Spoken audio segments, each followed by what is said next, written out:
जो बेटी खोई है महेंद्रगढ़ डिस्ट्रिक्ट ने, उसके विषय में जो न्यूज़ चल रही है उस पर आप ज़रूर ध्यान दें। और यहाँ पे जो आने वाले हैं जो इनको सहयोग दे रहे हैं और ये चाहते हैं कि आप भी इनको सहयोग दें, इसी विषय में आज बलवान फौजी जी इंडियन नेशनल लोकदल से यहाँ पहुँचे हुए हैं और उनसे बातचीत करते हैं कि उन्होंने क्या आश्वासन दिया है और इन्होंने इनको क्या बताया है, आगे की क्या कार्रवाई रहेगी। सर, स्वागत है आपका हमारे यूट्यूब चैनल में। नमस्कार भाई।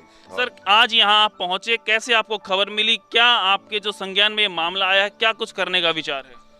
देखो, एक बात तो मैं आपको बताऊं जी, हमारी ये बेटी नहीं, जितनी भी बेटियां यहाँ से बाहर जाती है पढ़ने के लिए, तो माँ बाप के कहीं न कहीं एक डर रहता है, जो कि आज वो इस परिवार के साथ वो डर हकीकत में बदल गया है कि बेटी को बाहर भेज रहे हैं, पता नहीं क्या हो जाएगा क्या नहीं होगा। जिस प्रकार से भाई ने बताया है और बेटी का हालत बता रहे हैं, तो उन्होंने दुष्कर्म करके और फांसी पे लटकाया है और इस परिवार को इतना डरा धमका करके वहीं दाह संस्कार कर दिया है। मैं तो सबसे पहले तो महेंद्रगढ़ में जितने भी ये जो राजनीतिक गैर राजनीतिक सामाजिक जितने भी घूम रहे हैं, जो एमएलए बने फिर रहे हैं, इनसे मैं मतलब घिन्ना आती है। घिन इसलिए आती है, इतनी बड़ी वारदात हो गई, ये इसलिए नहीं देख रहे कि ये गरीब परिवार है।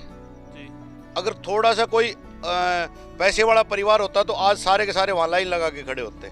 गरीब अमीर में फर्क क्या है? बेटी तो वैसी है, दुष्कर्म वैसा ही हुआ है, मरी वैसे ही है, अमीर की हो चाहे गरीब की हो। लेकिन अब मैं आपको आपके चैनल के माध्यम से बताता हूँ, इस भाई को मैंने आश्वासन दिया है और मैं बता रहा हूँ भाई को कि सॉरी, इनको बहुत ही जल्दी पॉजिटिव रिस्पॉन्स दूंगा। मैंने वहाँ के जो त्यागी हैं, क्या नाम है त्यागी उनका, रजनीश त्यागी जी है, इन्वेस्टिगेशन ऑफिसर है वहाँ के, मैंने उनसे बात की है। तो उनकी बातों से पता क्या लग रहा है, वो बोल रहे हैं, बोला जी बड़े अधिकारी से बात करो, मैं बीमार हूँ, प्लीज़ ऐसा मत करो। आपके सामने मैंने फ़ोन भी किया है। और उससे क्या लगता है, या तो गुरुकुल वालों ने पैसे खिला दिए पुलिस प्रशासन को, और गुरुकुल क्योंकि नज़दीक है, पैसे वाले भी हैं, ये लोग जाने आने में भी सक्षम नहीं है और पैसे खिलाने की तो बहुत बड़ी बात है। तो मेरी एसएसपी से उनसे बात चल, अभी फ़ोन उन्होंने नहीं उठाया, बात करके 7 से 10 दिन में गारंटीड ऐसा काम करूंगा कि गुरुकुल वाले को धरती चटा दूंगा। क्योंकि ये लोग ये सोचते हैं कि गरीब आदमी है और महेंद्रगढ़ का है, बाहर का है। हम महेंद्रगढ़ के हैं तो बैकवर्ड नहीं, हम बेकार नहीं, हम कोई काम करना, अपनी ताकत इतनी ज़रूर जानते हैं कि हम अपना काम करवा सकते हैं। सर, जिस प्रकार से आपको भी इन्होंने बताया कि 5 बजे की समथिंग इन्हें पता चला गुरुकुल वालों की, भाई बेटी ने फांसी खा लिया, जैसे भी जो भी हुआ इनके पास फ़ोन आया और ये यहाँ से 11 बजे के समथिंग वहाँ पहुँचते हैं, तो तब तक उसको उतारा नहीं गया, वो फांसी से लटकी रही। इसके विषय में क्या कहना चाहेंगे, क्या हो सकता है बीच में? इसके बीच में मैं आपको एक बात बताऊँ, वो 5 बजे फांसी नहीं खाई उसने। वो जैसे ही ये गेट के पास पहुंचे, उन्होंने, क्योंकि पहले बता रहे हैं लिली पड़ी हुई है पूरी, और एक सलवार नीचे घुटने तक आई हुई है, ऊपर छाती के बटन खुले हुए हैं और शरीर पूरा नीला पड़ा हुआ है। तो उसका मतलब क्या है कि उन्होंने कुछ पॉइजन वगैरह वगैरह खिला करके तो उसको मारा है और उसके साथ दुष्कर्म किए गए। उसके बाद इनको ये पता चला कि वो गेट पे आ गए, तो कौन टीम थी, वो तो उन्हीं की है, वो अपनी चुन्नी से टांग बांध दिया होगा। ऐसा भी हो सकता है, होगा। लॉकडाउन चला हुआ था, कोरोना महामारी थी, बच्चों को रखने की कोई सरकार से गाइडलाइन नहीं है, तो उन्होंने क्यों रखा बच्चों को, क्या कहना चाहेंगे? देखो, ये गाइडलाइन जैसे बच्चे रखने की थी, तो अगर हो सकता है भाई एक एक रूम में एक एक बच्चा रखा जाए, पढ़ाई का मामला था, पहले से चले हुए थे, तो हो सकता है उससे वो आ नहीं पा, अभी छोड़ के आए, लॉकडाउन के बाद ही छोड़ा है इनको, लॉकडाउन के बाद छोड़ा है। तो उस बारे में एक बार मैं वहाँ के जो अधिकारी हैं, पुलिस प्रशासन है, और वहाँ के मैं सीएम तक भी मेल डाल करके इस बारे में बात करूँगा। और गुरुकुल के तो मैं, क्योंकि वो एक बच्ची के सवाल नहीं है, क्योंकि गुरुकुल का मतलब है कि पता नहीं कितनी, हमारी छोटी बेटी भी साथ में थी वहाँ पर।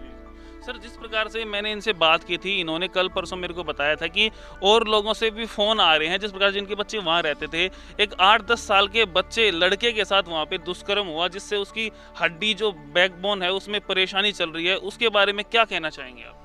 ये मेरी नॉलेज में नहीं है, मैं भाई से उस परिवार का भी नंबर लेकर के और सबको इकट्ठा करके गुरुकुल के खिलाफ पूरी की पूरी कार्रवाई, पुलिस प्रशासन से हो, सामाजिक तौर पे हो, सीएम साहब से हो, या यूपी किसी भी डिपार्टमेंट से, उनका जो भी हो सकेगा वो पूरा का पूरा कार्रवाई की। यहाँ के जो एमएलए हैं, नेता हैं, विधायक हैं, जो भी सामाजिक संगठन है, उनको आप क्या कहना चाहेंगे इस बेटी के बारे में?